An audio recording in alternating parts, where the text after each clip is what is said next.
So it's really easy in ministry to miss out and to forget the important things of why we do what we do. And so today on Practical Church Planting, we are going to give you 6 important reminders for pastors.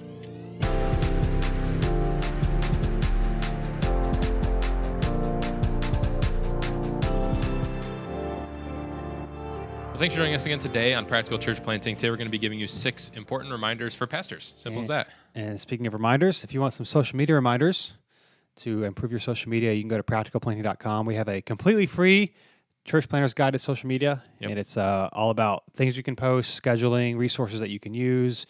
It's really helpful. So if you haven't got it yet, practicalplanning.com, just get the free social media guide, and you actually can maybe make some improvements if you're struggling to figure out what to post and when to post. Absolutely. So here we go. Reminders for pastors or really anyone in vocational ministry.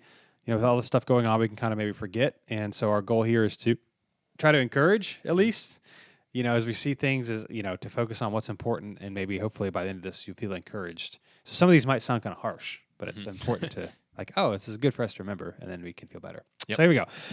Number 1, this is Brian's favorite. It is. You are not cool. And neither am I. No one in ministry, like being a pastor and being in vocational ministry, is not cool. And I say that to say, I think, I don't know, maybe a lot of people don't get into it because I think it's cool, although I think some people, I think just with like social media and online and, you know, gathering a following, it can seem like I have to wear a certain thing, dress a certain way, communicate a certain way. And so when we say you're not cool, what we're not saying is you shouldn't wear certain things, you shouldn't say certain things. What we're saying is you should be who you are and not change who you are if you start preaching or if you lead a church and it's growing or people are coming. That's when it's not cool. And so again, if your style's a certain way, then that should be your style. But if it's changing because you're trying to be more relevant or more hip, that is a problem. And I just think it's funny, you know, we're only a couple of years into this, but as we get older in our old age, right. grumpy old men in our old years.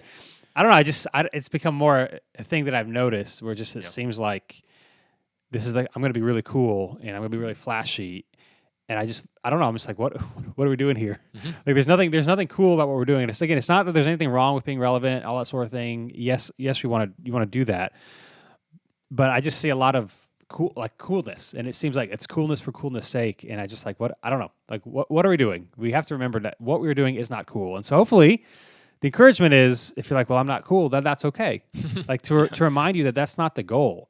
And I think it's easy to forget, especially when, you know, leading a church means people are looking at you. So, and I think it's easy to hear this and immediately jump to all the other people that I know that are trying to that look like they're trying to be cool or whatever. But more so, this is just, are you being who you are? Like, are you being who you were before you decide to plant a church? Not in like a are you growing with the Lord, like spiritual way, but just like, are you trying to be a different person? And so it's hard. I think that's hard to say for somebody else, except for, I mean, granted, unless it's someone you've known for a long period of time, but just like pastors and church planners you see online, it seems that from an outsider's perspective, a lot of what I see is like, this person really looks like they're trying to be something else. But granted, I don't know that person, so maybe that's just who they've always been.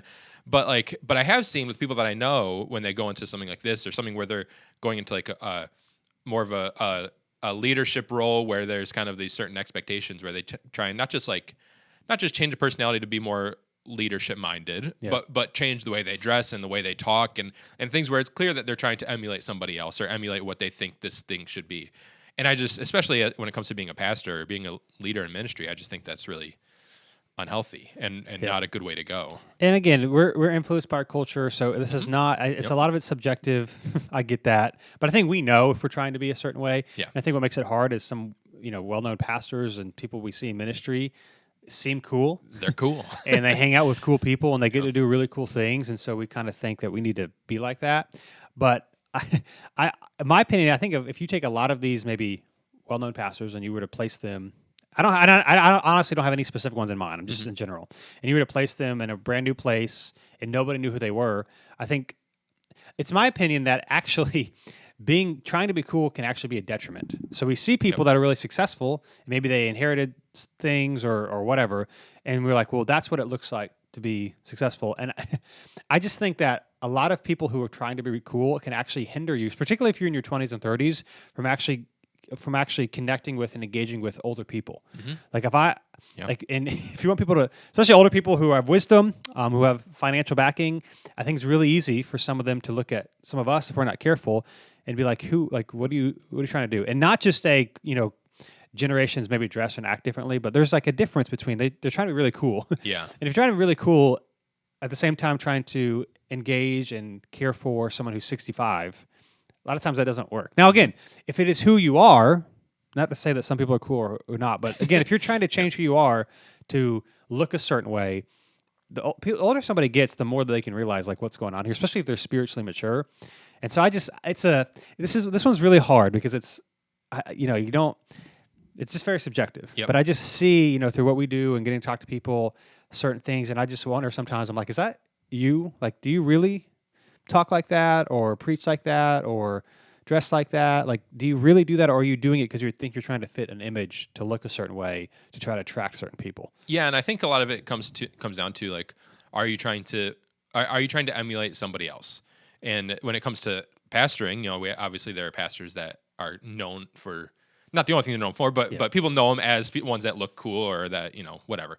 And so is the way that you're, whether it's the way you're dressing or talking or whatever, is it because that's the way you are, which is fine, or is it because this is the person that you are, or are you trying to emulate this person? And honestly, like this could apply across the board. And there are pastors that look very not cool that people try and emulate. You know what I'm Yeah. saying? And so it's more so like, are you being are you being you, or are you trying to be someone different? Because I mean, it's a hard trap not to fall into. But the big, like, one of the biggest downfalls of church planting is trying to just do what somebody else did and not adapt it to your own context. Obviously, it's good to like take advice and things from other people, but if you're trying to be like take the preaching style of a different pastor who's not the same style that you're comfortable with, or you're trying to emulate somebody else, or trying to look like somebody else, or trying to just recreate the sending church that you came from, or whatever, all these things, they don't really work out because they're not you.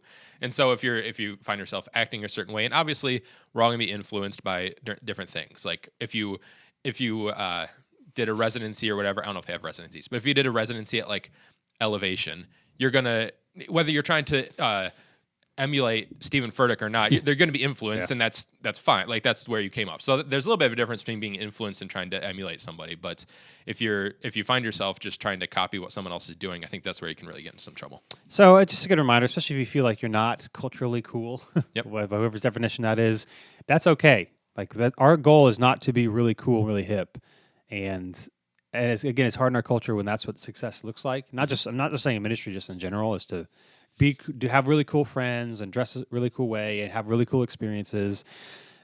It can be discouraging when it's like, well, my life doesn't look like that, and that's okay. That's not what it's not what it's actually supposed to look like. And so you can be faithful and not be cool. Number 2, this one I think hopefully is definitely an encouragement. It might sound bad, but it's an encouragement, and that is that you will not save your city.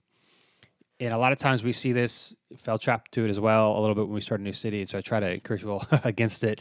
Is that when you're planning a church, particularly, you talk about how many people don't know Jesus and what needs to happen and how you're going to play a part. And it's great. It's good to remember that statistics don't move people anyway. So sometimes we like share all these statistics about how big our city is or how many percentage of people don't know Jesus or whatever. And that's what that is not what makes people join in or give. Mm-hmm. It's about stories and actually stories of life change that actually matters. But again, and you also consider that most churches are going to be 150 people or less. Yeah. So you're moving into this city, you're planting this church in this city, and you use this very big language with good intention. This is not like the intent was bad, but it's like you're going to church of maybe a couple hundred people, most likely, if that. Mm-hmm.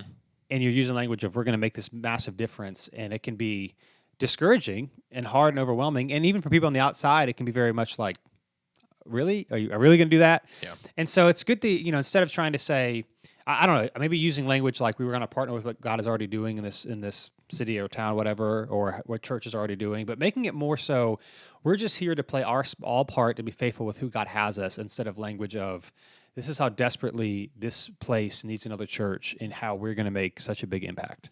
Yeah, and I don't know, hopefully this is a little bit of a relief or whatever. I mean, I think everyone knows that you're like intellectually know that it's not going to be just us that completely revolutionizes the city, but in our language that can obviously come across a different way. And so I think when we talk like that, when we talk about, that we're going to show up and change a city, even though I think the vast majority have nothing but good intention. Like I don't think there's much ill will there. But it really does go to sort of undermine or work against the churches that are already there, because essentially what we're saying is the job's not getting done, and so we're going to go in and do the job. Yeah. And I don't think anyone would say that. I don't think anyone thinks that, but that's the way that it can be communicated. And so I think just having that reminder, and so I think using language like we want to partner with the churches that are already doing great things in the city, because no matter where you are, unless you're in like completely rural context where there's nobody else, which is the 99% of us, there's probably already churches in your area that are doing great things. So like it's not that you have to show up somewhere where nobody's doing anything and you got to have the responsibility of changing everything. But using that language of, there are great things happening in our city, and we want to partner with the churches that are already doing great things and help them along the mission. Something along those lines. I think if I was looking for a church, or if I was, going to a church, I'd be way more on board for something like that than someone who is coming and saying we're going to just revolutionize the city, because I just know that you're not, and it's not, and not revolutionizing the city is not a failure. Like it's not that you're not going to because you're not good enough. I just don't think that's what any of us are called to do on our own. And there's nothing wrong with dreaming, like having big dreams and For aspirations. sure. Like that's not what we're talking about. It's just the encouragement is to know, especially if you're a couple years in, or you're 20 or 30 years in, and haven't done all the big impact that you assumed. What we thought we were supposed to do versus what God is actually asking us to do, or might not be the same thing. Mm-hmm. And so it's not against that you shouldn't use statistics and you shouldn't talk about need for churches, but just in how you communicate, and just reminding yourself, because it's really easy to get discouraged a few years in because you're not where you thought you were, even though realistically that probably was never going to be the case anyway. Yep. And that you feel like you failed, or that you weren't faithful enough, or if you were cooler and done certain things, these things would have happened. It's just a good reminder: you won't save your city, but you can be faithful where God has you to impact people He has you to impact, which is not going to be 50,000, 100,000, 500,000 people. So, and there comes a time, like when you're casting these gigantic visions, and there is time for casting big vision, but there comes a time if you're using just like these big grandiose numbers, or making these huge claims, where if you have a small team, or you've launched and have a smaller launch or whatever, where eventually people are going to be like, it's kind of embarrassing that you keep saying that, and not in a mean way, but I think more people are more interested in like, what are we going to do, like us, like not just what are you going to do for me, but what are we going to do as a community for our like immediate community? Not there's 50 of us on launch or whatever, and we're going to somehow change the city of a few million. Like I think that eventually you're going to be kind of talking to people who are going to be kind of like, it more sounds just like you're saying something that because you want to say it versus something that's actually going to happen. Yeah, if it seems really unrealistic, it's just really hard for people to engage. Yep. There's a book called God Dreams. I forget who it's by, but you just look it up, God Dreams. It talks about, they have a vision frame. Some of you may be familiar with this. I did this years ago, and it's like a formula. Sounds bad, but it talks about like your credibility, like how long you've been doing something, and your vision. And basically it's talking about, it's just this idea that if your vision is too big and you don't have the credibility to do it, or it's hard for people to engage. I'm completely butchering it, but if you're someone who like wants to dream big, but also wants to do it in a way that people feel like they can actually be a part of it, then you have to. That book can really walk you through how to do it in a way that doesn't seem super unrealistic. Because it's okay every once in a while to talk about long-term, here's what we'd love to see happen in 30 years, but that can't be what you're talking about all the time the first couple of years, because there's no track record, there's not a lot of people, and they're not seeing how they're going to make a difference 30 years from now. They want to know how they can make a difference the next, 6 months to a year. And people are, and this isn't a bad thing, but people are more interested in like, how am I going to help my neighbor? Or like, how are my family member who is not a believer or who's struggling? Like, what are we going to do for someone like that? More so than what's the couple of generations down the road going to look like. And I don't know if that's a good or a bad thing. I think it's a good thing, but I'm not saying that's bad to look down the road, but I think you're going to get a lot more buy-in and be a lot more effective if you focus on, your own context, what's happening right now. And it can be hard too, because you get the questions every once in a while. People are like, why plant a new church, or why this? And so you have this idea that you have to have these really big, grand visions, when the vast majority of people, they're not concerned about that. But you take the one, and I understand it's nerve-wracking, but the one or two people that wants you to convince them why you need to plant another church, the average person isn't thinking that. And so we have these big, elaborate dreams and ideas and answers that just are for the average person. They just don't see how they can play a part in that or what that has to do with them. And so I get the tendency because you want to always have an answer, but the average person just wants to be faithful where they are and see how they can play a part. And if we assume if we talk really big language and vision all the time, people feel disconnected, and then we get discouraged because we think we're supposed to do something that God's probably not asking us to do. So you will not save your city. Hopefully that's an encouraging reminder. Number 3, your willingness to be vulnerable will determine how lonely you feel. So we've talked about this in other episodes. It's not true that you have to be lonely in ministry, or it's not true that leadership has to be completely lonely. Like, yeah, sure, there are hard and difficult things, but in our anecdotal experience, talking to other pastors, what I've seen is we typically, when we feel very lonely, it's because we're not being a friend and we're not being open and honest. Now, you don't have to tell everybody everything, and maybe you can't be completely honest with everyone in your church about everything, but you've got to have somebody or some people, maybe some inside the church, some outside the church, that you can be honest with how things are going. And we would say you can be more honest with friends in the church than maybe you think. So, for example, I don't think anyone in my community group's going to listen to this, but if you do, you guys are awesome. And mention it to them. Yeah, right. But so, like, for me, I be honest with my group about frustrations and discouragements that I have with the church, and or how I'm feeling. And of course, it's general. We had some difficult news yesterday that we found out, and all I could say last night at our group was, it was kind of a stressful day, and that's all I could leave it at because I couldn't talk about the details with it.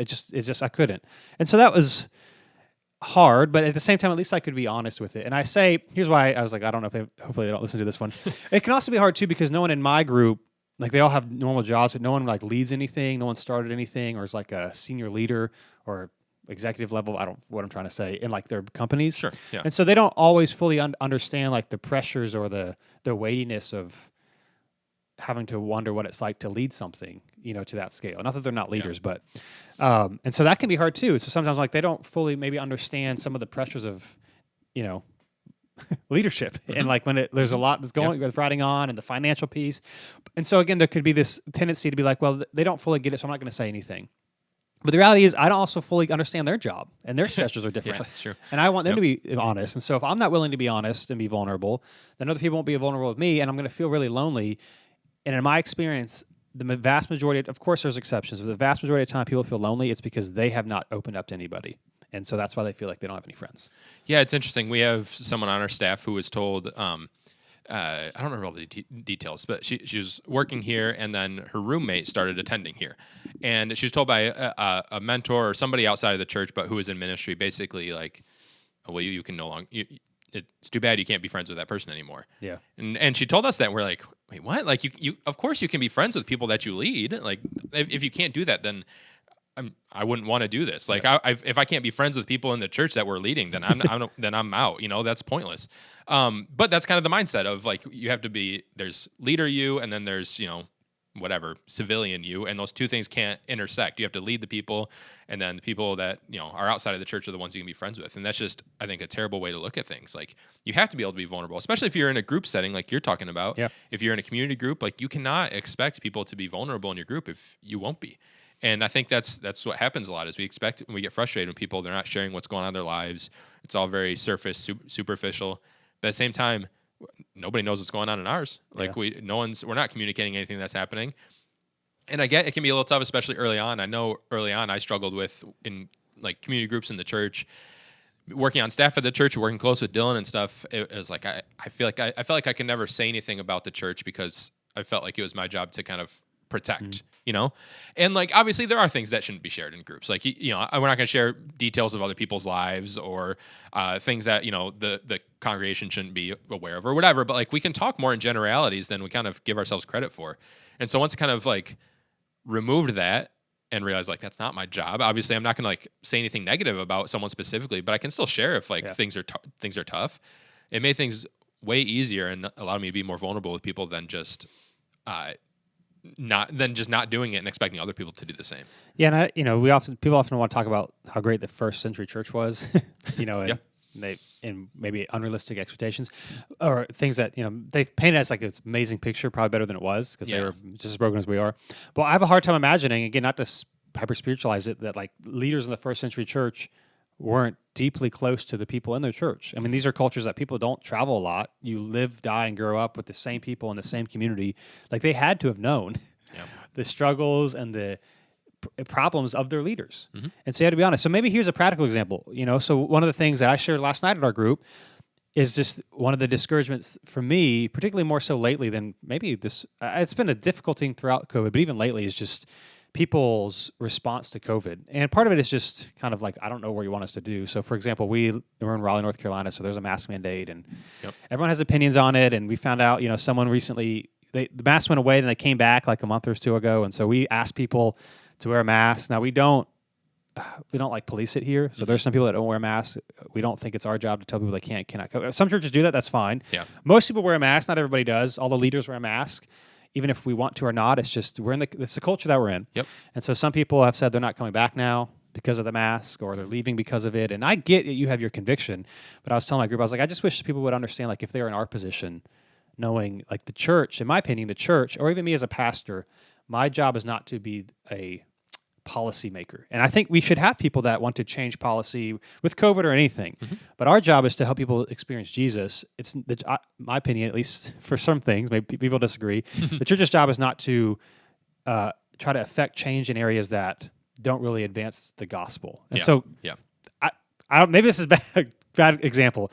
Whether people should wear a mask or not wear a mask, my opinion is not the church's. It's not for the church. I don't think it's wise for the church to make a stand on that, especially in an area where there's a mask man. I think it would hurt us. Yeah. And so I was just like, man, it's just really hard. And people in our group disagree about COVID because I know these people. I know their opinions on it. And I was like, it's just really hard that people at least can't even at least see from our perspective of the church of we have to do what they're asking us to do. We're not doing anything sinful. And so that was the way for me, without naming names, just to be honest about how discouraged I've been. Now, I would never say that on a Sunday because I don't want the church to feel bad.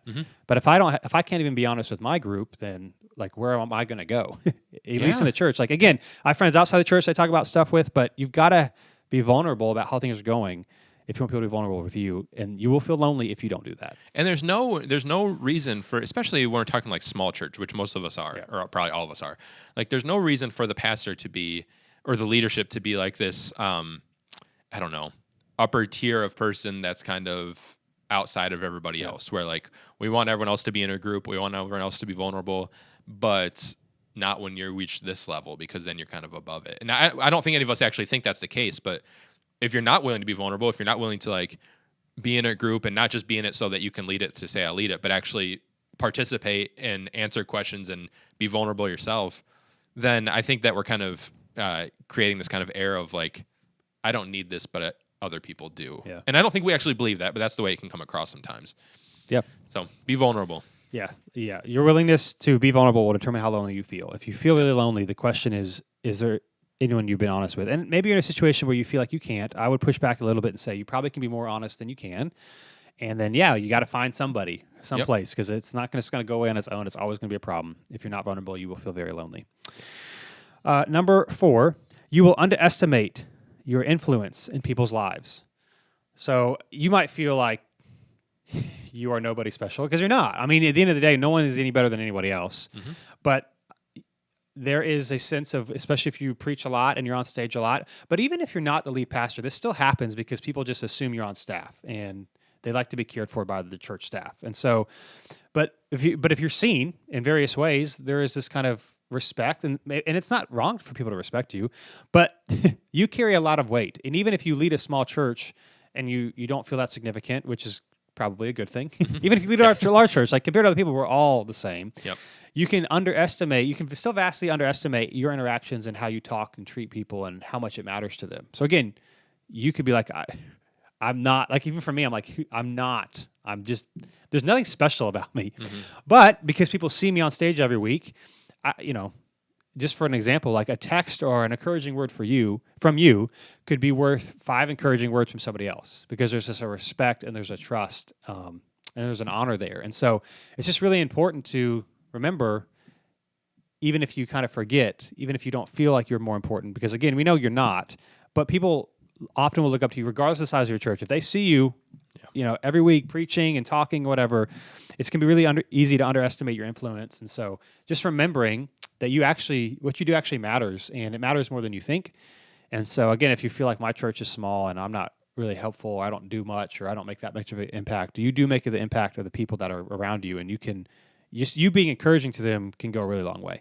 Yeah, this is kind of like the counterpoint to our first point. It's like you're not as cool as you think, but you're probably more influential than you think, and not in the sense of that you need to influence that you need to go out and try and influence all these different things, but in the people in your church that you know worship under you and things, like you are influential to them, and not in a sense of, and not we're not even saying like overly influential to where it's unhealthy, but people, the main reason they come to a church obviously is the community and the way that the relationships they have there, not necessarily for the preaching, but there's always going to be, if they attend the church faithfully, there's going to be some sort of respect for the pastor. Like if they just have absolutely no respect for you, if they don't, if anything like that, they're not going to come. And so there's going to be some bit of respect there, and so being able to hear from you is a good thing. That's influential on them, and that this can work both ways. Obviously, the things that you do, like posting online, like the things that you post, has more of an influence on people, or people may notice it more than they would other people in your church. And so that's kind of like you got to be a little bit more careful with the things that you post, because it can influence people in a negative way, but also in a positive sense. Like you're kind of, it's not in the sense of you have to take everyone's burden of every single thing, but if you know someone that's struggling, you should be someone that's reaching out to at least offer an encouraging word, because that will matter more than the kind of person that they don't really know very well at the church saying something. Yeah. And whether that's a good thing or not, that it matters more. We're not even saying that that's whatever, but it's just a fact of life. It does. People respect you. And so, use that influence in a positive way. Yeah. And even how we speak about issues, again, going back to what we just talked about earlier, people can disagree, and that's fine. It's my conviction. And I think there are exceptions, but for most of us, at least for me, like my job is, because I'm a pastor, it changes what I say and even what I post online, where I would maybe, if I had some other job, I could say things in a loving and kind way, but maybe I express opinions that, because I'm a pastor, it's not appropriate for me to do, because people will read into it way more than they would others. Yeah. And of course, there are times where you feel like you do need to say something, even though knowing that people will disagree, that's fine. But generally speaking, for example, just like I'm a human being like everyone else, I have opinions on COVID and masks and what we're supposed to do and whatever. I don't think, for me, it's appropriate for me to post online about it, even if I do it in a really loving and kind way, because then people who disagree with that, who come to our church, will either disengage, they'll stop coming because they'll be offended, they won't like it. Mm-hmm. And of course, there's a balance there, because there are times where you might have to speak out, but my job is to help people, be encouraged and to meet Jesus and to grow a relationship with Him. That's our mission here, to feel welcome and cared for. And so it's not that I can't have conversations privately about my opinions with people, but posting things online, because of the influence, or the influence that it might have, can really be detrimental. And so again, there are things that I could post if I wanted to, if I had another job, that I think would be totally fine. But if I posted it as a pastor, it could really hurt people here, because for them, it's not just we don't disagree. They could see it as, well, you don't like me, which is not true. Yep. And so you just have to be really careful with what you say and what you do, even if your church is small, because the people at your church matter, and you matter to them, and you speak into their life, and you are more influential than you probably think you are, and honestly, maybe more influential than you think you should be, and that's okay. But it's just the reality of the situation. And I think people assume, whether this is right or wrong, that as a pastor, especially when it comes to things that you're like saying or posting online, that you have some sort of that you've thought about this through some sort of not necessarily biblical sense, but that you've weighed your faith into what you're saying. People assume that your faith is a large part of your life if you're a pastor, which hopefully it is. But and so if you are taking like really hard, serious stances on things, then people are going to assume that this is something that you believe aligns with Christianity. Well, I guess we'll say, and that can paint things in a positive or negative light. It's not saying that everything doesn't align with Christianity, but if you're taking really hard stances on COVID, just in this example, one way or the other, and you're a pastor, people are going to assume that you've looked at this through the lens of your faith, and going to start potentially, regardless of what side you land on it, getting kind of a negative taste of faith, because they assume that's the way you've looked at it. And you may not even have. Maybe you're just off the cuff, speaking more out of emotion and reaction than anything else. But people just assume that you've thought through these things. And so it can kind of not just paint you in a little bit of a bad light, but also kind of paint Christianity in a little bit of a bad light as well. Yep. So you will underestimate your influence in people's lives. Yep. Number 5, you can get more done than you think. Not a surprise. We talk about productivity often. Actually, I think it was, what did we say? Oh, 240. 240. 240, yeah. Let me double check real quick. We have a lot of episodes on it. The most recent one is, episode 247, things that will make your life easier. Mm-hmm. So check that out if you're looking for, tips of advice and productivity. We got a lot of stuff on there. But again, I think part of what makes ministry, at least you assume it makes a ministry, is because a lot of our stuff is maybe very reactionary, out of our control, or meeting with people, or responding, or issues that come up. And so you just don't get a lot done. You work 60 to 70 hours a week. I mean, you're not actually working that much, but we just think that we are. Right. We're not focused. We're checking email way too much. We're on social media a lot, or we're online, that sort of thing. And so just like any avenue, but we're in ministry, to encourage you, you can get way more done than you think. And so we have resources on books we've read, and again, episode 240, all that sort of thing. It's a shameless plug, but I think it's helpful. So my blog, or my site, DylanDotson.com, I've got a free PDF, shaving 10 hours off your work week. So it's also all super condensed, so you can see like practical tips. And I just think it's important. It's important for your health and for your family, to be a leader to others, that you're not working all the time. And I think part of our problem is we don't schedule things out. We don't focus when we're supposed to focus, and we're not we react to everything instead of proactively plan our schedule. Of course, there are exceptions and there are emergencies, but those are rare. Yeah. So not all the time. And so, to have conversations sometimes, and church planners will tell me, it's just, I know when I started this season, it's just busy, man. It's just 60 hours a week. And I just know that's what it's going to be like in the beginning. And my action literally is always, why? Like, who says that? Not to over spiritualize it, but Jesus isn't asking you to do that. And of course, there are seasons when there is more going on. But if that's the case, you need to put a date on your calendar, like today, and say, by this date, it's done. And if it's continuing on, then that's a problem. Yeah. And so you can get a lot more done than you think you can. And it's not, this is not just a pastor problem. This is our culture. We're not really trained, and we have all of these distractions, and we're not trained how to focus and to work hard and then to relax. We're just like doing something, check something for 15 minutes. Every 15 minutes or something, our phone goes off, a notification, somebody calls us, and we can't get anything done. You can get a lot more done than you think. You can be in ministry for a long time and work 40 hours a week and be healthy and not be burnt out all the time. Yeah, I think that this is one of the challenges with not just ministry, but anything that kind of falls in the self-employed-ish arena, especially if you're newer to it, like if you're a church planner and haven't done that before, because you are now in control of all your own time. Yeah. And if you work like a regular 9-to-5 job, especially if it's more of like a mid-level job, not entry-level job, then you probably have a lot of things that you need to do, but you're going to do everything you can to get them done by the time you go home, because you're not going to take your work home with you if it's just a job. But ministry and self-employed in general, it's, if I don't finish it now, I'll work tonight. I'll text, I'll deal with these emails when I get home after the kids go to bed, or I'll send out these texts later, whatever. And it's easy just to let it kind of bleed into all areas of your life. But if you kind of go back to that mindset of like, no, I'm just an employee, which there's pros and cons to it, but this is my work time. And yes, obviously there are exceptions. Like if someone calls you with an emergency that needs to be handled, it's not like you're going to just hang up on them. I mean, obviously there's exceptions, and there's times that it may be more effective to work at certain times in the evening than in the whatever. You can figure that out for yourself. But whatever you decide your work time is, if you just decide this is the time I'm working and I'm not working outside of it, you can get a lot done if you plan that time effectively. But if you're just kind of like, ministry is just kind of my life and it just kind of bleeds into everything, then you are going to be working like 60 hours a week, but you're not actually going to be working that time, but it's going to feel like you're working 60, 70 hours a week, because work just never really stops. It's just kind of always something that's going on in the background. Yeah. So if you feel overwhelmed, you've always got something going on, that can be changed. I remember years ago hearing Andy Stanley, many of you probably know who he is, well-known pastor in the Atlanta area, talking about how, he always would work 40 hours a week always. And like, that was it. Yeah. And I remember thinking, well, that's good. That you do that. That's a good thing to strive for. But also thinking sometimes, certainly there are exceptions. Like it seems when he talked about it, or when I read about it a few times, I don't know, however I heard this, it seemed to be very non-flexible on it. And I used to think, is that, he knows what he's doing, but I don't know. And then doing it now, I realized you actually can get a ton done in 40 hours a week if you focus and if you're productive. And also, you want to be healthy for the long haul. And so if you're making exceptions all the time, you're not going to last, and that's not going to be the good thing. And so you can get way more done than you think. If you feel overwhelmed, I said episode 240, we've got a lot of episodes on it, on productivity. You can just scroll through and Just look at the titles and read them, Mhm. and they'll probably tell you. But it's just not true that you should be overwhelmed all the time. Yep.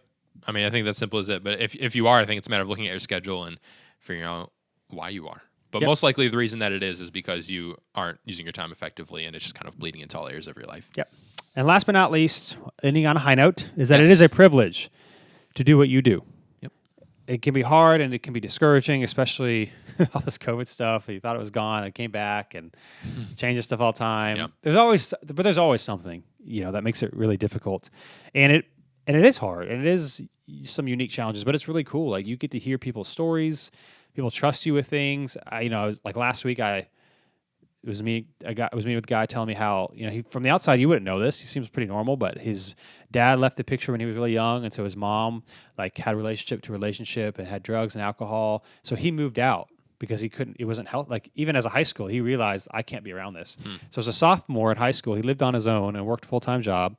And then his junior and senior year, he wasn't officially adopted, but he moved in with this Christian family who took him in and helped for him and like showed him what a family looks like. And he was talking about how like they literally showed him what it meant to love someone like Jesus loves us. Oh, wow. And it was just really cool to hear that because you hear all these stories. Or his wife was telling me, she lost her mom 2 to 3 years ago of cancer. And, I lost my dad when I was 19. So, not a kid, but older. Mhm. And so talking about the struggles and the difficulties, again, our person doesn't know that. And it's just really cool that people get to share stuff and we forget and we don't realize how awesome of a privilege it is that that God allows us to play a part and in loving and caring for people. Yeah, if you listened to this for a long time, this is I've repeated this a lot, but that I don't believe that vocational ministry is better than anything else. Like that, Yeah. if you're a pastor, if you're church worker, whatever, it's not that what we do for a living is better than anyone who's in non-vocational ministry.